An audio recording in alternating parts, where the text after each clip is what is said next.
Welcome to One Chapter, One Thought. I'm Pastor Chris from Lincroft Bible Church in New Jersey, and every weekday I read one chapter of the Bible and offer one brief devotional thought.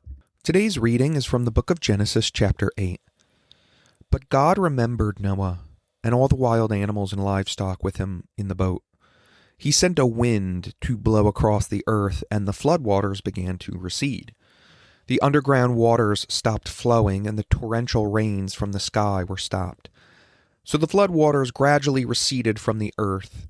After 150 days, exactly 5 months from the time the flood began, the boat came to rest on the mountains of Ararat. 2.5 months later, as the waters continued to go down, other mountain peaks became visible.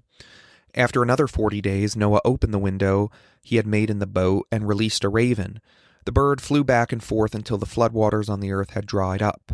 He also received a dove to see if the water had receded and it could find dry ground, but the dove could find no place to land because the water still covered the ground. So it returned to the boat, and Noah held out his hand and drew the dove back inside. After waiting another 7 days, Noah released the dove again. This time the dove returned to him in the evening with a fresh olive leaf in its beak. Then Noah knew that the floodwaters were almost gone. He waited another 7 days and then released the dove again. This time it did not come back. Noah was now 601 years old. On the first day of the new year, 10.5 months after the flood began, the flood waters had almost dried up from the earth. Noah lifted back the covering of the boat and saw that the surface of the ground was drying. 2 more months went by, and at last the earth was dry. Then God said to Noah, "Leave the boat, all of you and your wife and your sons and their wives. Release all the animals, the birds, the livestock, the small animals that scurry along the ground, so they can be fruitful and multiply throughout the earth."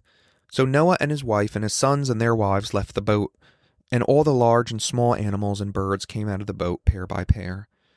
Then Noah built an altar to the Lord, and there he sacrificed as burnt offerings the animals and birds that had been approved for that purpose. And the Lord was pleased with the aroma of the sacrifice and said to himself, "I will never again curse the ground because of the human race, even though everything they think or imagine is bent towards evil from childhood. I will never again destroy all living things. As long as the earth remains, there will be planting and harvest, cold and heat, summer and winter, day and night." One thought. Because human wickedness filled the earth, God announced that a flood was coming, a flood of judgment. And yet God showed grace to Noah, who was a righteous man who walked with him.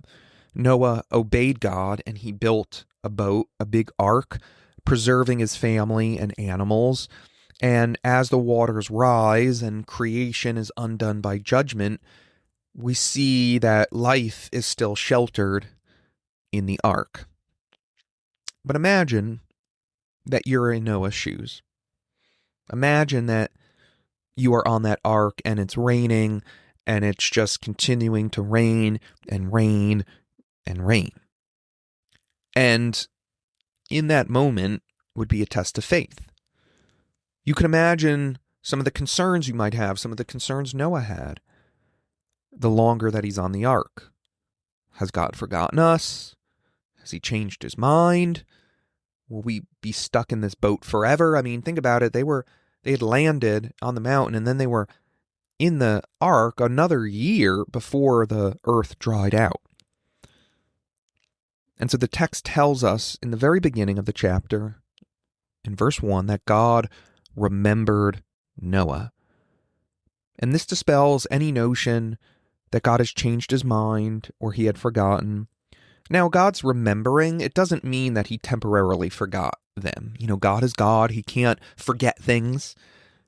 Instead, this language of remembering, number one, is what's called anthropomorphic language. That's a fun word, right? Anthropomorphic.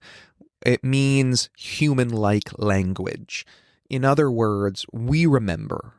And the biblical authors use descriptions of human experience to help us kind of know God, even though God, he doesn't forget.